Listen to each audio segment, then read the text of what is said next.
Patrice, I am really excited to be here on the Financial Commute with you. I'm excited for a number of reasons. I'm excited about our topic, which we'll get to in a minute. I'm also just happy to be alive because we went on a rather challenging, unexpectedly challenging hike recently, and there were moments where I wasn't quite sure about the outcome. So very happy to be here. Well, we did come out of the hike. We did. At the other side. Right, and then afterwards we read the reviews in more detail, and there were many who got airlifted out of the hike. So we didn't have to get airlifted, and we survived. So like I said, so excited to be here. The bragging rights are bragging rights. Yeah, I guess, but again, survival.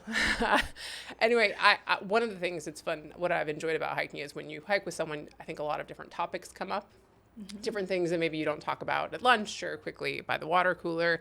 And so we started talking a little bit about college planning and your boys, one being in college and one being about to be in college. And one of my responses was panic because I was like, I'm behind. Mine are 8 and 6. And so I thought I had time. There was a good runway. And you're like, oh no, we should have started already. So it brought up this topic, which is I feel like people need to plan early and just be aware of so much information that's out there. That was a more probably scarier topic than our hike, I felt like. No, I mean, I have the bruises for the hike. So this felt less, maybe emotionally bruised from the from the kid one. But look, someone even has a kid, right? It's like, how early do you start planning? Because you have a kid in the first glorious days of parenthood when you're definitely, sleeping a lot and thinking clearly. Like your first thought, of course, is like, when do I start planning for college? Not as much, but the question is, how quickly do you do it, and like what are some of the immediate things that you should think about? As crazy as it sounds, you can actually start planning when you're pregnant. Oh, perfect. Probably a lot of people by now are very familiar with a college savings plan, the 529 college savings plan, and think of it as almost like the retirement plan for college. It's a tax-deferred account. You can contribute to it on a monthly basis. You can, throw chunks of money at it. The grandparents can put money into it. We can go a little bit more details into it. But I would say that when you think about college planning, you have to think of it through the lens of what is the ultimate outcome. Right. How much do I want to end up with at the end of it? Right. So I'll kind of kick it back to you, because go back to when you went to college, Just a couple years ago. Yeah. A few. You went to UCLA. Yes. Right. And do you want to think like how much UCLA was, how much you paid in tuition? The couple of years ago that I went, it was not that crazy. I feel it was per quarter. I don't know, was it a couple $1,000s a quarter type of thing? Do you want to guess how much tuition? I'll say not tuition, all in. So housing, tuition. All in, I'm sure it was more back then, but I don't know, what does it cost now? 20,000 a year? It's a state school. It's public. Double that. It's 40. 40 all in.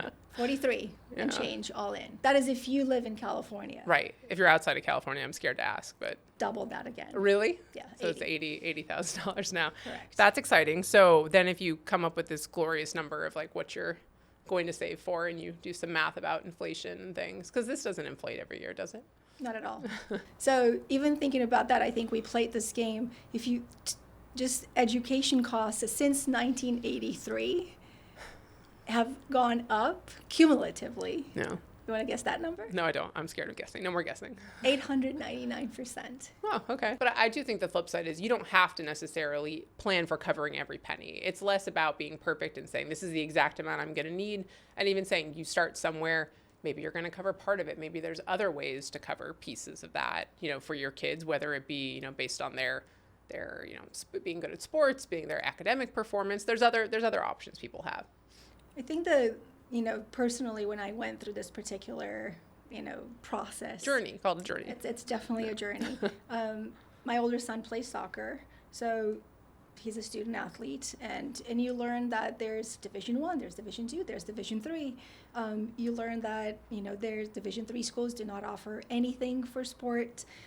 You learn that the really competitive schools out there, like from the Ivies to, let's say, the 20 to 30 very good schools in America, there's zero for merit, so it doesn't really matter how good you've done on an SAT or on your AP classes. All those kids automatically they are very smart who go to those schools. Yeah. So you have to really figure out like what schools you're going to apply to, because it doesn't really mean that your child's going to be a good fit for that particular school. I didn't even think about the size of the school, how important that's going to be. We went through this process. I did hire a college counselor, by the way, because I wanted that journey to be a smooth journey. I did not want to bicker with my child in his last year. You wanted to let the college counselor bicker with your child? Yes. Yeah, okay. It's a lot to manage. It's very stressful, and that last year of the senior year is very stressful for our kids. Yeah. And for me to be like, did you do the essay? Did you submit that last? Did you do the application? Right, just nagging them for every Right. little thing. Back to this concept of like how you pick, because I will say, it was a little bit ago, but remembering back, I kind of knew I wanted to be in California, and I applied to the UCs and a couple others, and I felt like it wasn't that precise of a process. We were on another hike recently, and we also survived. This was also an achievement. That was a lot of 10,000 feet in the air. But we were with a current college student. It was a friend of one of your daughters, and she was talking about how she decided on schools. And it was great. She had, this woman, it totally speaks to me, but she had a spreadsheet with everything from like if she wanted a big football school, if she wanted, different specific academic tracks that she was interested in. Geography was a big one. And my favorite was school colors. She did not want to go to the games in purple. So it was like, that was out. That eliminated it right there. But it is like the college counselor could be amazing in terms of really helping kids narrow it down in terms of where they will be happy. I agree. What's interesting, for my son, the counselor asked him to find a school that's called the broken foot or the broken leg factor. So as an athlete, is if you break your leg the first week you're on campus, do you still want to be at that school? Because you're no longer going to play the sport that you are going to be there for. Yeah. So it's like, that's kids don't really think about that because they're going to pick the school based on the sport. I like that. And it's, think about it all encompassing. Yep. And that leads to a little bit of the concept today of, in a world where tech savvy, for example, is very highly prized, and people maybe don't need a college degree to be really amazing at specific niche industries. I think that debate is coming up more of kind of, is college even necessary or valuable? And it depends to some degree. It really does. And I think what I find even today, and even I would say even for myself, the one thing that I wasn't a financial planner all my life. Now that I am in this particular industry, I wish I knew what I know now. The problem is, as parents, we arrive to the 11th hour, and that is probably in the 10th or 11th grade, where our, Jack and Jane want to go to college, and they say, Mom, Dad, we want to go to NYU, we want to go to Duke, we want to go to UCLA. They, even UCLA, if it's $160,000 or $170,000 for 4 years, and if we haven't saved that money, where's that money going to come from, honestly? So it's who's going to go into debt? Is the child going to go into debt? Are the parents going to go into debt? Where's that money going to come from? And, when you look at even the numbers, people pull from their 401ks, people pull from their IRAs. They go into debt. If you look at the U.S. Student debt right now, it's, as of 2024, I believe it's $1.6 trillion in student debt. With a T. With a T, Yeah. Not with a B, with a T. There was something with the our Big Beautiful Act that was just put into place in July. There's something that I really like actually about it that has to do with the student debt. So the Parent Plus loans, where before, literally, if you just had almost like a heartbeat, you just couldn't have delinquencies or bankruptcy, a parent could borrow all the way up to the full tuition, the full entire cost of what the student was going to incur. Now it's capped at $20,000 per child and a maximum of $65,000 per total. So I think that's actually an opportunity for the parent and the student to maybe even negotiate with the university and say, wait a second, I can't, borrow unlimited anymore. It also opens the door to private lending because now you're going to have to borrow money from somewhere else and higher interest rates on that end. So it's going to be interesting to see how that landscape changes come July of 2026. I think one thing that ideally parents, grandparents, people guiding the students think about too is it is a career choice, right? And so some people are lucky and they're very focused. They know what they want to do. Others, like me, maybe you go to college and I was an English major and ended up in finance. So you don't kind of know your path. And there's a big benefit to, I think, the social, just maturity aspect of being out on your own, having to fend for yourself. So that's potentially that doesn't go away, right? Even for people who want to go straight to working. If you don't know exactly what you want, it's a great place for kids to find themselves. But back to this concept of, let's say they don't go. 529 plans can be somewhat flexible in that regard in terms of, okay, you saved all this money for your kid to go to college, but they don't use it. What do you do? Do you just lose it? Do you just how does that work? So in the past, technically you don't lose it. The money's there. If you had to pull it out, you would pay penalties, just like you would use money from an IRA, a 10% penalty. Now, if there's funds that are left over, if you could either transfer it to another child or a family member. I have 2 kids. If the first one doesn't use it or doesn't use all of it, I can transfer the rest of it to my next kid. Or it can go to a cousin, nephew, can go to stepmother, parents, really it's quite flexible in that regard.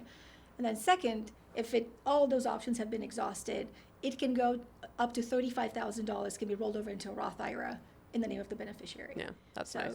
So that is very nice, and as long as that particular beneficiary has a job, but hopefully by then, if they graduated college, and they will have a job at that point. So back to scholarships a little bit. Mm-hmm. So we talked about merit scholarships. Like, how can some people pursue that or think about that being available? And then even if they're going to give kids money, how should they structure it potentially so if they can get certain scholarships or financial aid, it's not maybe hurting them if like a grandparent, for example, wants to give money for the kids? So the way merit scholarships work, you can actually find out from the school through the common data set. You can Google, and if kids come up with their school list, so you can go on that actual school's website and find out what exactly is your merit scholarship policy, and then you can find that out.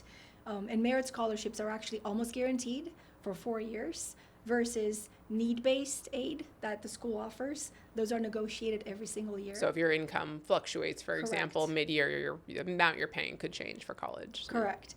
So those are the 2 things that you should be aware of. Scholarships also, if you do apply for scholarships, let's say outside, from a city or certain communities or organizations that you will get scholarships from, you have to find out if those will not reduce the aid that the colleges will offer. So you have to find out if you can stack scholarships. So again, you can go on the website of the college and they'll tell you if they allow if they allow you to stack scholarships. And then going back to your grandparents' question, best way to actually save for college is to actually have the 529 account in the grandparent's name, because that is not considered as an asset of the child or the parent, and then it will not be counted on FAFSA when it is completed. So if you think the parents would potentially qualify for financial aid, correct, they can essentially, it's better to be in the grandparent's name, then it won't ding them when they're doing correct, that lovely, whatever the formula is that decides if you get any money or not. Correct. Though on FAFSA, the biggest contributor to what determines if you get aid or not is income, but then assets are part of it as well. The largest contributor, and kids' assets weigh the biggest. That makes sense. And I will say, there's a lot of details here.